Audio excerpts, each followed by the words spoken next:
Good afternoon, everyone.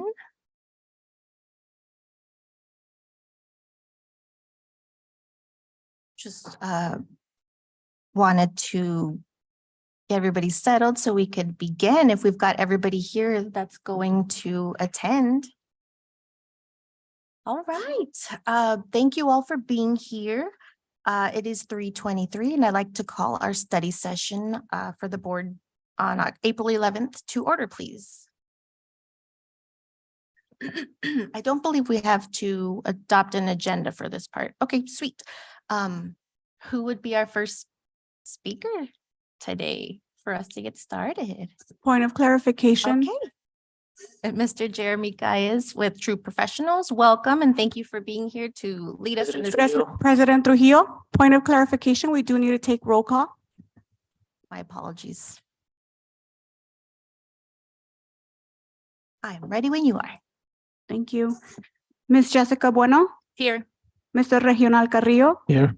Ms. Erica de la Rosa, here. Dr. Alicia Vink, Ms. Carmen Trujillo. Present. Here. Thank you. With the quorum present, we will proceed. I did hear from Dr. Vink and she plans to attend the meeting over technology of her choice. I'm not sure if it's a Zoom link or a phone, but she'll be taking care of that. So thank you. I am again. online. Can you Sorry hear for the me? delay, and thanks for being here to lead us in this work. Thank you, Madam President, members of the board. Happy to talk to you tonight about bonds, general obligation bonds. Oh, James Bond joke a little bit. See if I click her. And we're working. All right. So first thing we'll go over is we'll talk about what is a bond. And then we're going to go into some terms that are used a lot when you're talking about bonds, like bond capacity, bond authorization, and what you're hopefully doing later on tonight, a bond issuance. And we're going to get into specifics about your bond issuance. And then we'll open it up for any questions at that point. You can also ask any questions as we go along as well. So first, talking about a bond is a debt. It's a debt that you repay over a 20-year period. It's owed to multiple investors, so it's not quite the same as a home mortgage, where you would just have one investor, one interest rate. A bond is actually broken up, and you'll end up owing that out to multiple investors. And the bond has different maturities, so it's not like with a home mortgage where everything's getting paid evenly on a set payment throughout the entire length of a home mortgage. A bond can fluctuate on its repayments as you're repaying a bond. So we're going to go through some of that. All right, so here's a home loan. One of the things that's always good to compare a bond to is a home loan, because a home loan is another example of a long-term debt that we're all used to seeing, a long-term debt on a home loan. With a home loan, you'll have an interest rate, a number of payments, and then based on knowing how much that home loan was for, your interest rate, your number of payments, you can then calculate out a monthly payment. So that's the way a home loan would work out. Now, the way it differs a little bit with the bond is, again, that a bond splits into multiple maturities. And so with a home loan, it's really just one amount. That amount is paid out evenly through that whole 30-year home loan. But with a bond, you could have, the vast majority of the bond paid for within the first 5 years, and then pay nothing on the bond for another 5 years, and then pay off the rest of the bond the 5 years after that. It's not a nice little even split. It's based on how you structure your repayment schedule. So each one of those different years you're paying off is called a maturity. And so if we look at a maturity, so if we look at your guys's, loan, and if you see a maturity like in 2028, and it says, okay, we have a $5 million maturity that's going to be paid off for 2028. Some different terms that are used when you're dealing with bonds. Instead of saying interest rate, we look at yields. So there's yields on bonds. And that's basically the one payment of that maturity. So the bond makes it up to its face value. So in this case, like a $5 million, we're saying a $5 million example. And in 2028, you would cut over that check for $5 million. Another term you'll hear with bonds is par, which is just another way of saying principal. So if it's a $5 million bond, that's a $5 million for that maturity. That's going to get paid off in 2028. Between now and 2028, you are going to be paying that yield some interest costs that are going to be paid out over that time frame. There's a lot of other deeper terms that you can go into with bonds. We talk about premiums, coupons, how the semi-annual payments work, all of that extra detail, really not necessary for this purpose. It's more about just understanding that the bond is broken up into different repayment structures. It's not one even payment. It's broken up into different ways. Some of these things like coupon just refers to investors sometimes want more of their money back during the period instead of waiting for all of it at the end. So they take a coupon. That means they get more money on a semi-annual basis instead of getting it all at the end. Premium, it's just another way of like when we generate some extra money to use towards some of the costs for issuing the bond. So you have all these extra things, but the main thing is just don't think of it as one single debt. It is a bunch of debts. So you will approve one single number and you'll say not to exceed certain, yields and everything else. You're approving one single thing. But when they actually go out and they get the bonds issued for you, it's going to break up into a whole bunch of other smaller parts. So you're approving the total. They're going to break it up into a bunch of smaller parts for you. So here's one of those examples. Let's say if you were doing a $9 million bond, and let's say if you only had it maturing over 3 different years, so you had it maturing in 2024, in 2025, and 2026. For that 2024, on a $2 million, that means you get $2 million that you get to go spend and use. Maybe you're paying them back $2.1 million, and that includes their yield and everything else in there. On a $4 million that's going to mature in 2025, maybe you're paying them $175,000 in year 1, and then $4,175,000 in 2025 when it's actually maturing and you're paying it off. On a $3 million that's maturing in 2026, maybe you're paying them $125,000 each year for interest, and then it matures in 26 and you give them, the $3,125,000. And so you can see these aren't nice even rates.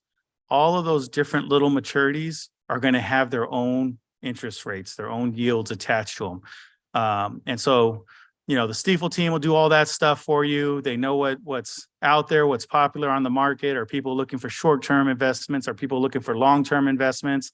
And their team's pretty dialed in on knowing where they have to set those yields at in order to get enough investors to buy those bonds.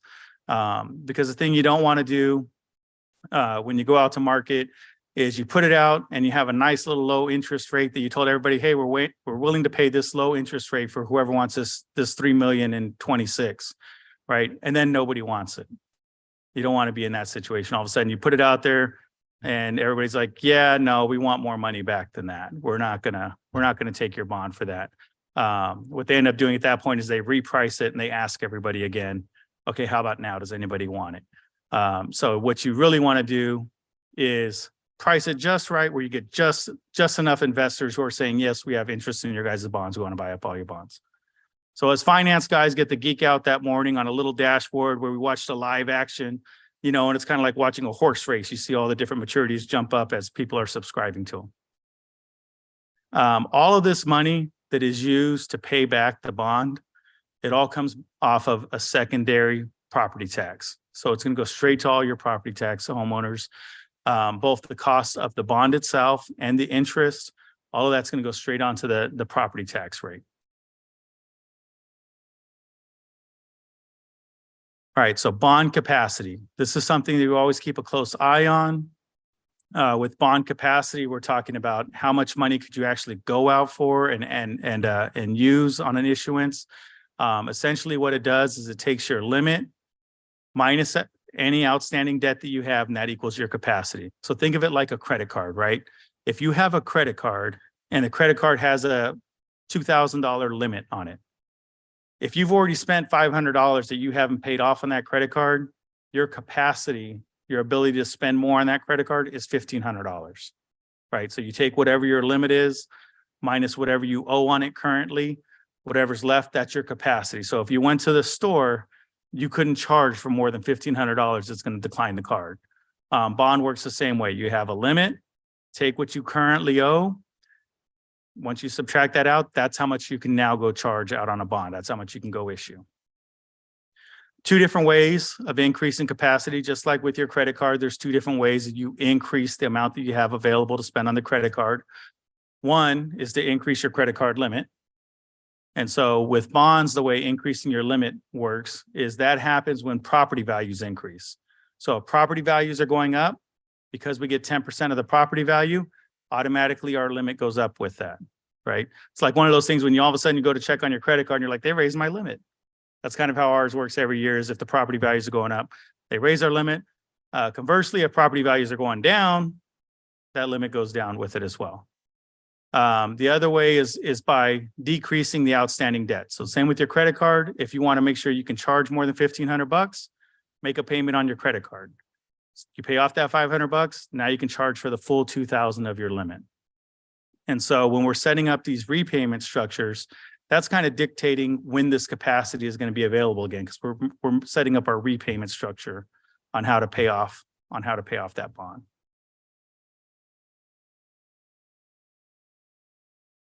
So we have the term bond authorization. This is when you go out in November. So your team comes to you, they're like, we need to call for a bond.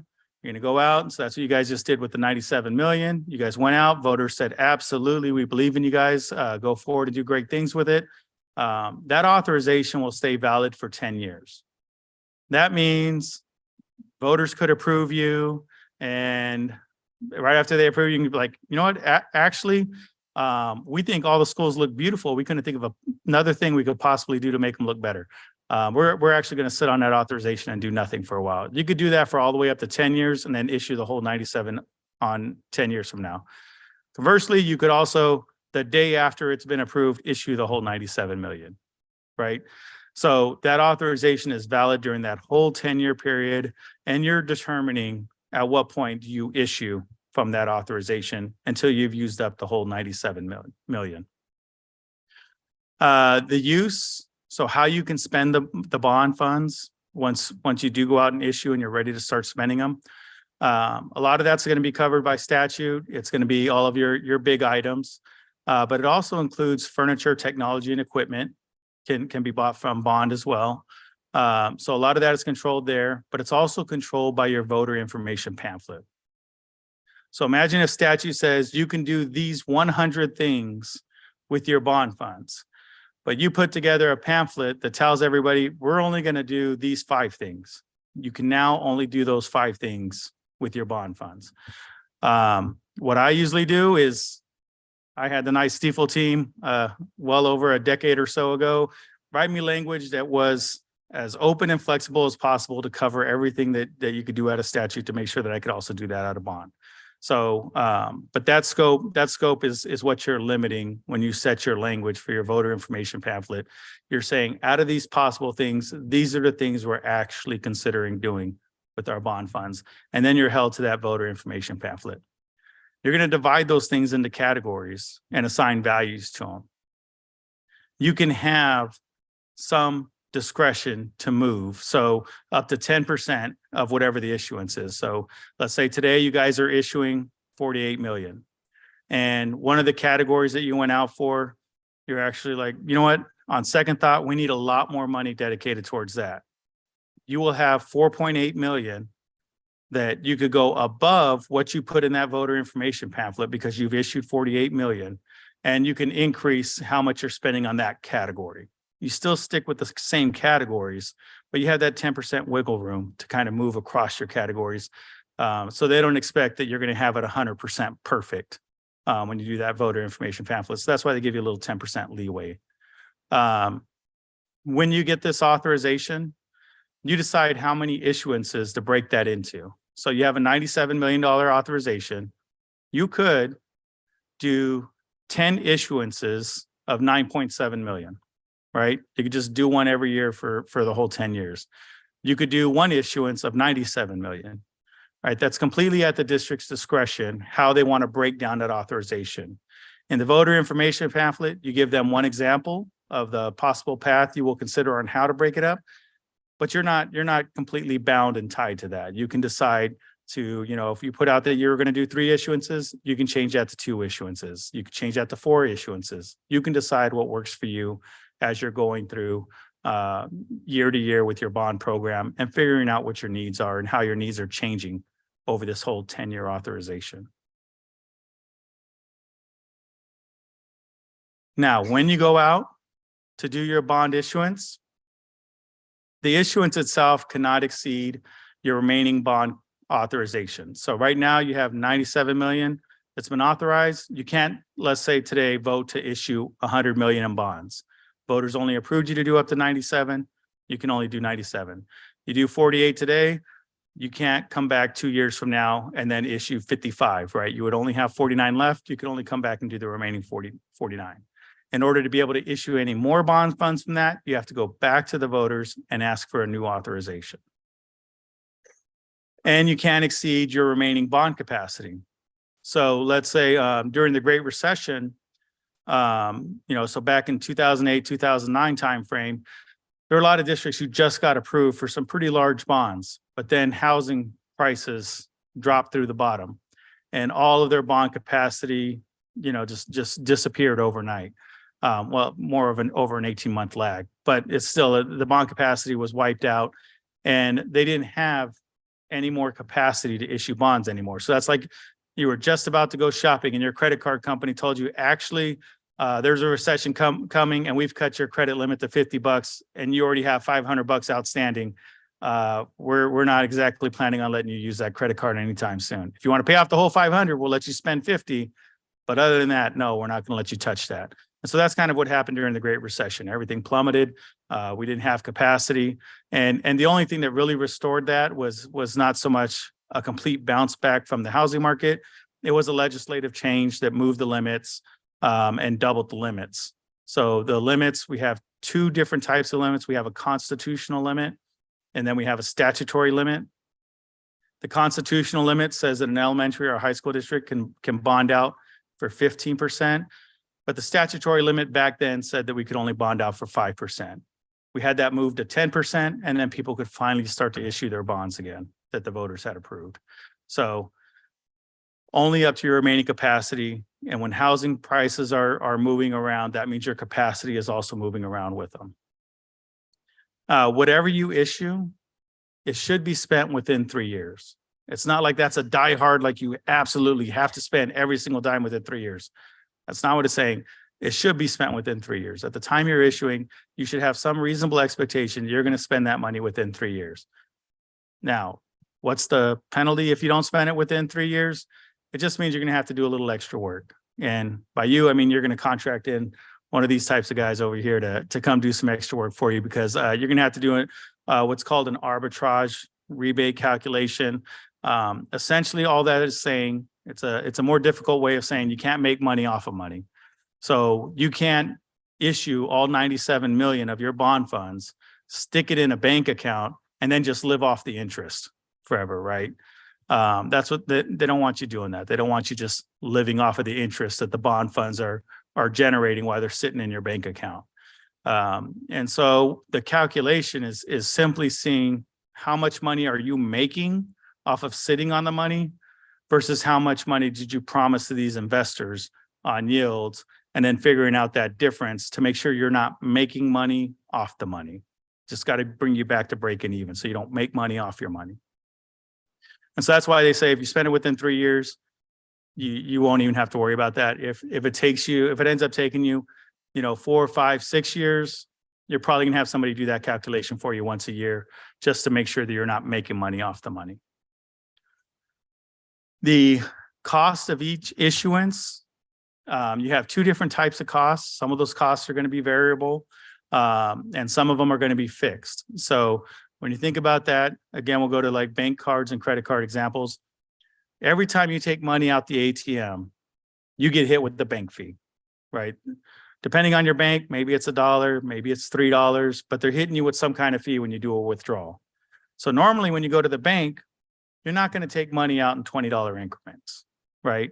If you think that you are reasonably going to use up $100, $200 within the next week or two, right? If you're going to go withdraw cash from an ATM, you're not then going to take $20 out the ATM, come back 2 days later and take out another $20 out the ATM, because then when you go to look at your bank statement, You're like, oh yeah, that $20, that cost me $23. Oh, that next $20, that cost me $23. And then you're like, how much money am I paying in bank fees by constantly taking out money?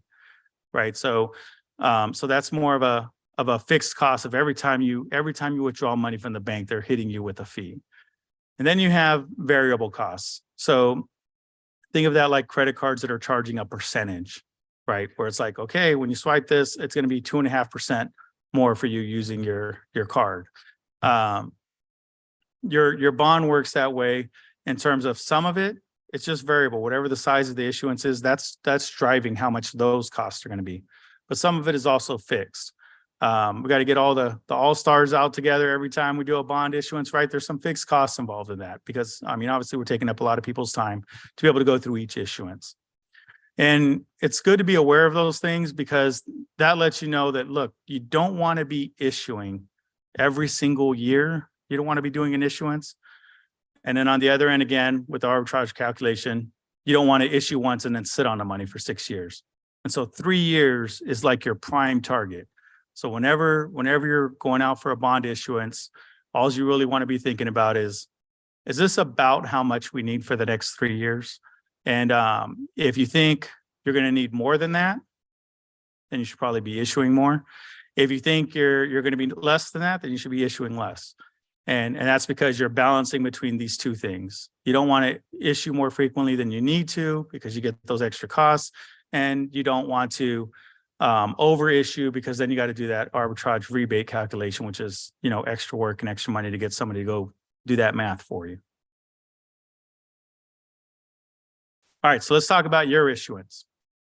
So you guys have a bond authorization of 97 million, looking at bond capacity of 86 million, and tonight's issuance that'll be brought before you is a $48 million issuance. I had this one updated. You guys didn't get my updated copy yet. Your first 5 years, I believe we're at 9.5. I'm looking at Randy. Randy, you got it? I think first 5 years you have at 9.5 on your repayment.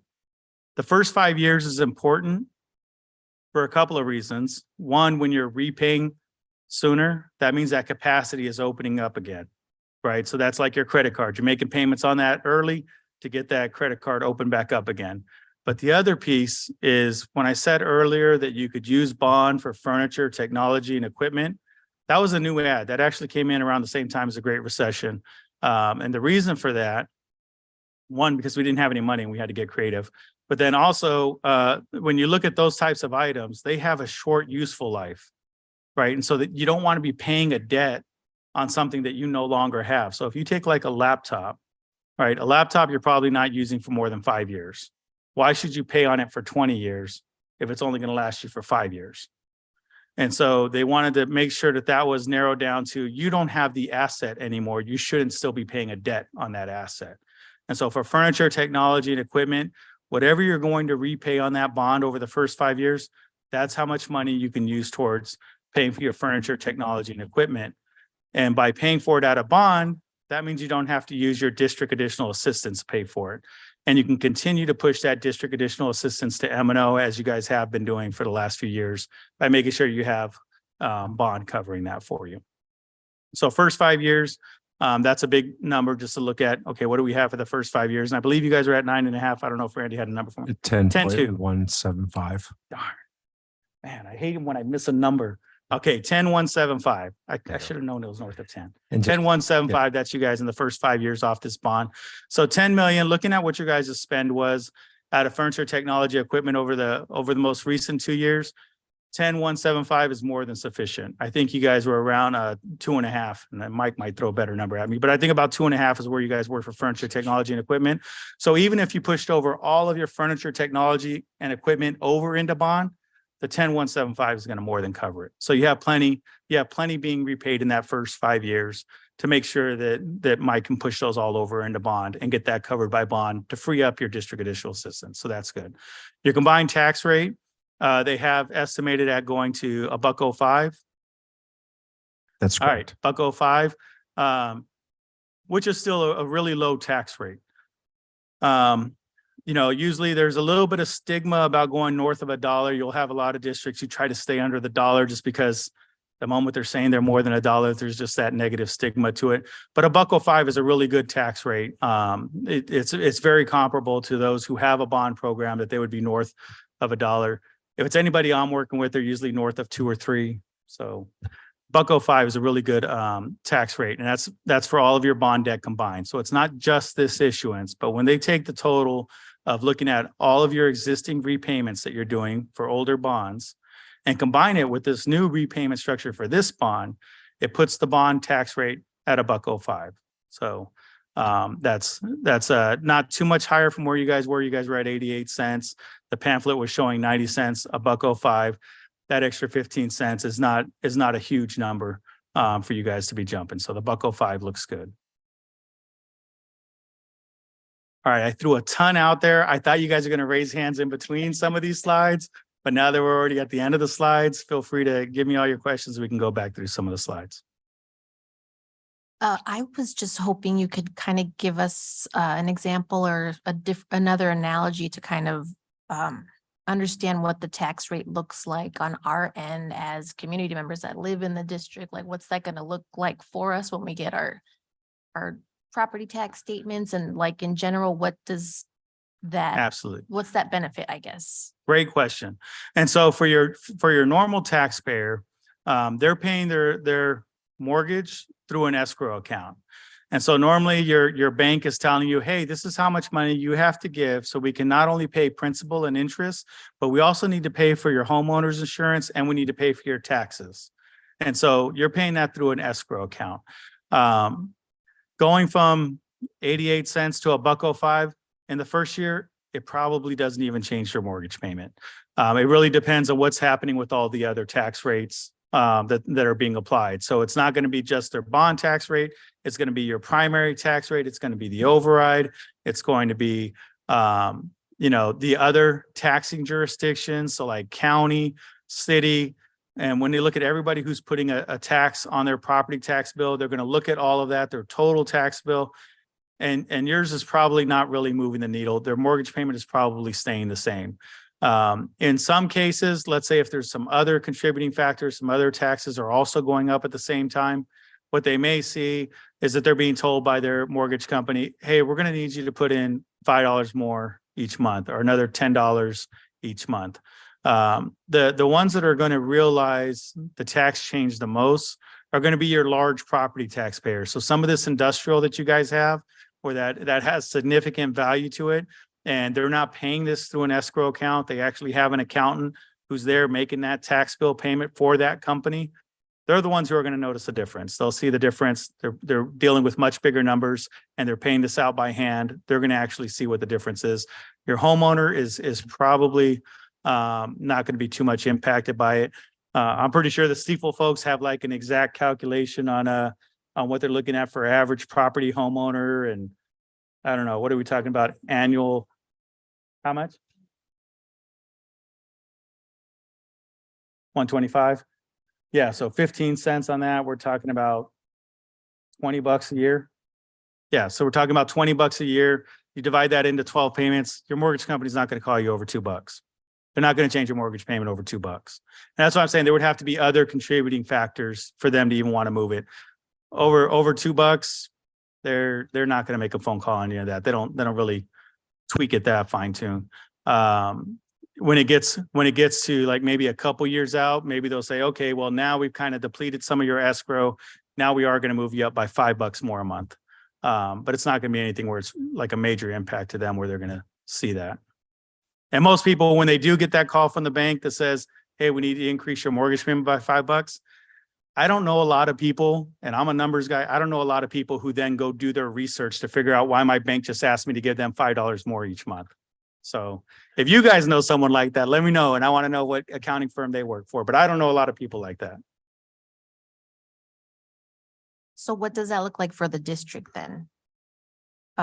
Tax wise, if our taxes go up, are we getting extra dollars in some way, or is that just going to the county and the state? And no, for this specific tax, that movement going from the 88 cents to $1.05 is what's paying for the 48 million that's going to be made available to you guys after your issuance tonight.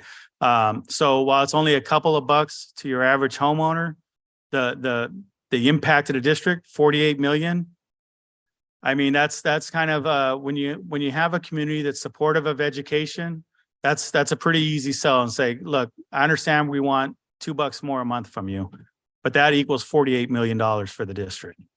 Okay, I just went full circle in my head and it all came together. So thank you. There you go. President Torrio, if I can, this is Mike, if I can add, in 2013-14, we were about $1.58. So this is Yeah. still well below what we've had as a threshold in the past. So if we're looking at a cyclical bond type of thing, that's probably something we can consider here down the road in a few years.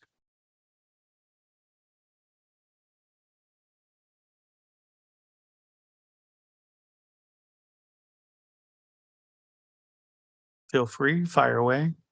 Is that a lot faster than I was thinking, or?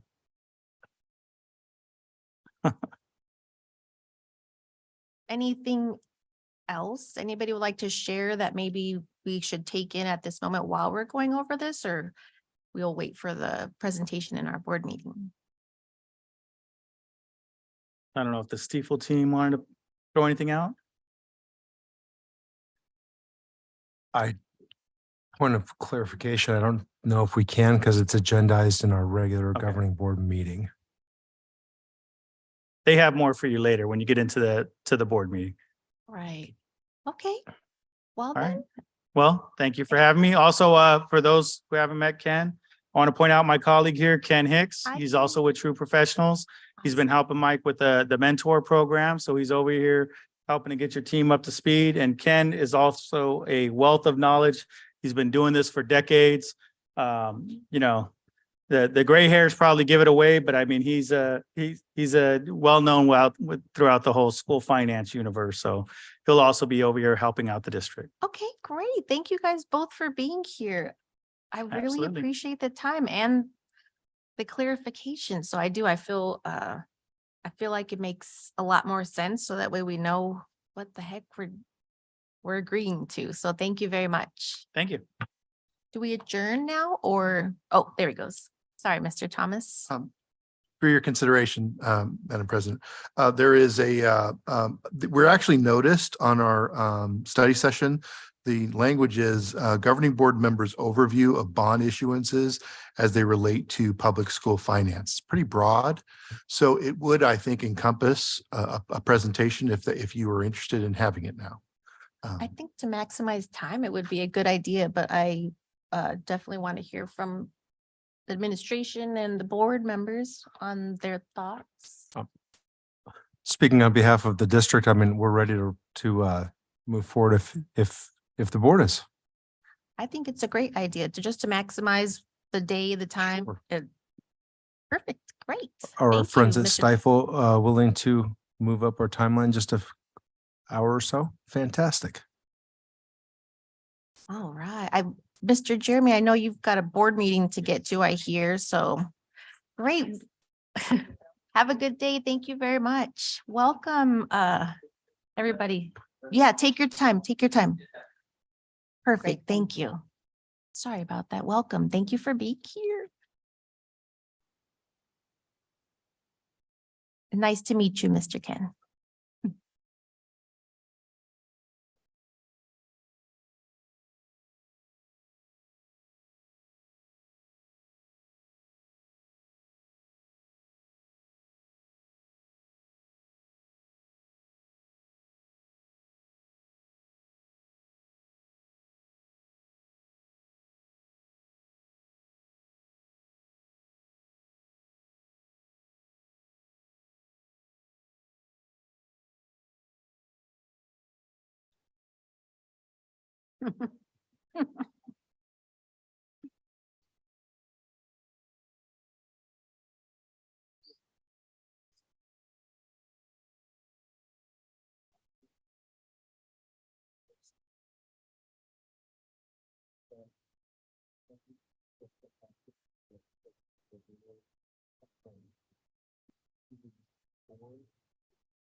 And I can drive from here. Miracles of technology. When you're ready, Madam President.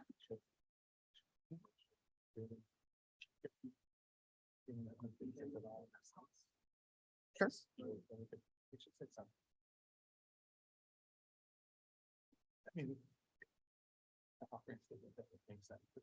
Sure, should say something to you. Sure. But I don't know if you want me to get up and say anything about that. I think right now is the time. I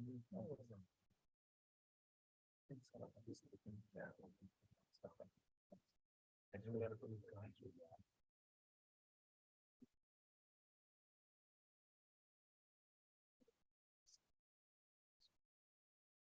Just looking at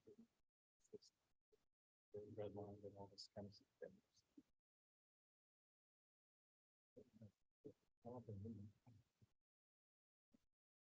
Who already mistakes, huh?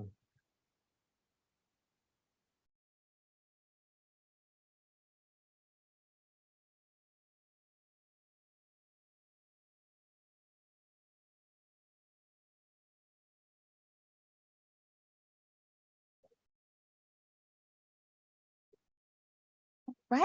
Mr. Carrillo says we can go ahead and begin and he'll join us shortly. Great. So the Thank floor you. is yours. Thank you very much for being here with us early today. Madam President, members of the governing board, my name is Randy Stein. This is Ken Sharevka, and we are with Stiefel. And we are privileged to be the bond underwriters for the school district and have appreciate the opportunity to have served in that capacity for many years. This presentation will be focused specifically on the resolution that will be in front of the governing board during your regular board meeting, very specific to that item with respect to the bond issuance. Close. Am I not driving now?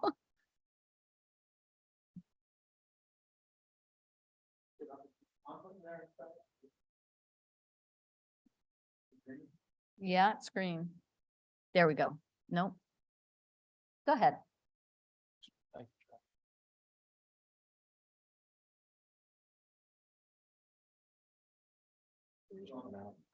There we go. There we go. Wait, oh, Great. Too fast. I got excited. Oh, great. So it's the one that's born. Yep. Oh, now you pushed it back. There we go. Okay.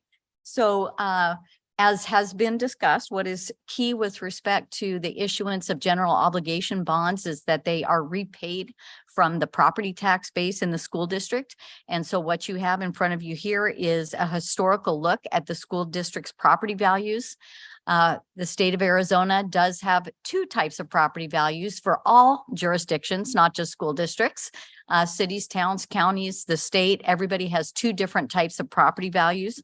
The blue bar is the bar that is the basis for your bonding capacity that Mr. Calles was speaking of earlier. And then the red bar is the taxable property value in the district. You'll see that the red bar grows substantially slower right now than the blue bar.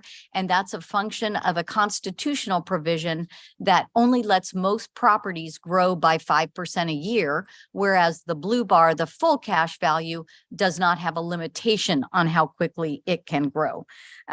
I would draw your attention to the numbers at the bottom of that page, just so you can see that the district's property value has been growing at a pretty substantial rate, basically since fiscal year 18. What you see prior to that time is the aftermath of the 2008 recession.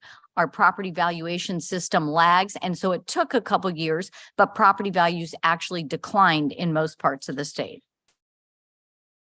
On the next page is a depiction of the property tax rates in the school district. The orange bar is the primary property tax rate that is generally used for maintenance and operation purposes. Most school districts in the state have a similar rate because of the way school finance works. The blue bar on top is your bond tax rate, and it was alluded to that tax rate had been $1.60, $1.60 $1.50 or $1.60 in previous years and has since come down and is now just under 90 cents. The other thing that I wanted to bring to your attention here is even in fiscal 23, the school district combined property tax rate, the M&O rate, the override rates, the bond rate is $5. Property owners are not just in your school district. They're also in the city of Phoenix. They're also in Maricopa County. They're also in the Maricopa County Library District and the Flood Control District and the Special Healthcare District. So the sum total of all the taxpayers of all the taxes of a taxpayer living in the Phoenix Elementary School District, they're also in Phoenix Union High School District, is going to be more than twice this. So by design, schools are funded largely in this state by property taxes, and it's not unusual that the school district tax rates will be a good portion of a homeowner or a commercial property's property tax bill, but it's not the whole thing. And I just tell you that in reference, we were talking, you were talking earlier about a 15-cent increase on the bond tax rate. Well, it's actually not a 15-cent increase on a $5 rate. It's more like a 15-cent increase on a $12, $13, or $14 rate. The next page is the current the bonds that are currently outstanding of the in the district. I will just mention for you that if you look all the way to the left-hand side, that those bonds are being paid off in July 1 of 2024, and the various bond series will pay off over time. The limitation on how long a bond series can be outstanding in the state of Arizona is 20 years. So bonds mature all the time, and you can get a sense of the schedule of the maturity for the Phoenix Elementary outstanding bonds from this page. And then the phased bonding program, which is the subject of the resolution later on this evening. Columns 4 and 5 are the bonds that are currently outstanding in the district. Column 5 is the estimated tax rate associated with those bonds. That's how the world works right now. That's no action by the governing board. Those are the bonds that are already outstanding. In columns 6 and 7, we're identifying an estimate of what the payment structure would look like for a $48 million issue this spring. That would be the subject of the authorization now. We then, in columns 8 and 9, just layer in the potential next sale associated with the $97 million that your voters authorized in November of 2022, just so you can get a full picture of what that ultimate tax rate will look like. I think I've said it before, we're wrong. We're just giving you an estimate. We're never on the penny here. Property values grow differently than we project. Interest rates may be slightly different than we are estimating, but this is an estimate in column 13 of the bond tax rate associated with the bonds currently outstanding, the authorization to do the $48 million issuance tonight, and then a potential future authorization for the remainder of the $97 million in 2027. And that is, and you see for most of that time period, we're projecting the $5 that Mr. Caius was speaking about. And we wouldn't be in the finance business if we didn't have footnotes. So there you have it. Importantly, you can see what we are estimating about in the middle of the page. We're estimating a 4.5% interest rate for the sale in 2023. We're estimating 5% interest rate for the sale in 2024. Ideally, We are a little bit conservative on those numbers, meaning that when we actually sell your bonds, we would hope to be beating those numbers and actually come in a little bit lower. Obviously, we're not able to predict financial markets. We'd be in a different business if that was the case. But our firm is in the market every day. And this is a professional estimate of what is reasonable on how to look at this at this time. Any questions on that before I turn to your calendar? So this is a tentative calendar of the financing. We're about in the middle of the page. On April 11th, if the governing board does authorize a resolution to issue the first series of bonds from the 22 authorization, that 48 million, we will then proceed with the rest of the calendar, which will include calls with a rating agency. We have a very deliberate system of due diligence. So we will engage in that process before we are prepared to put out the offering document to the market, the document to tell potential investors about the district and how the bonds will be repaid. And then we would estimate, we would project that we would go into the market in the first or second week of May to actually sell the bonds. Once those bonds are sold, it does take a few weeks to actually close a transaction to finalize the paperwork. So we would expect you to have bond proceeds available for your projects approximately in mid-June.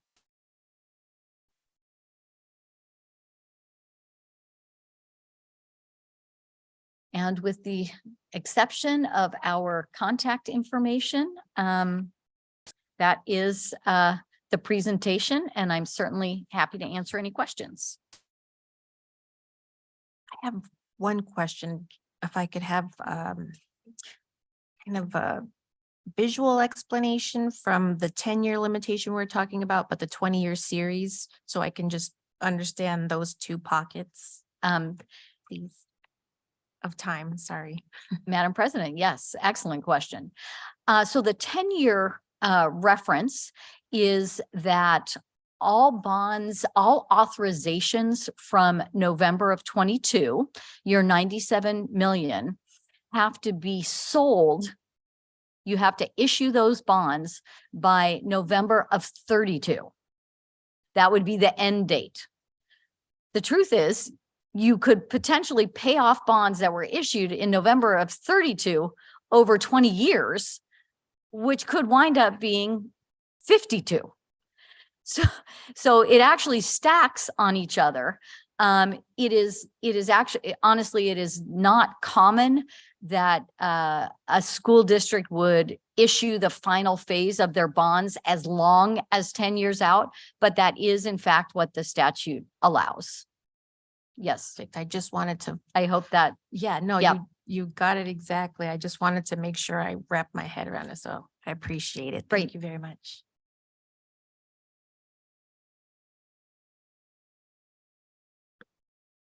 I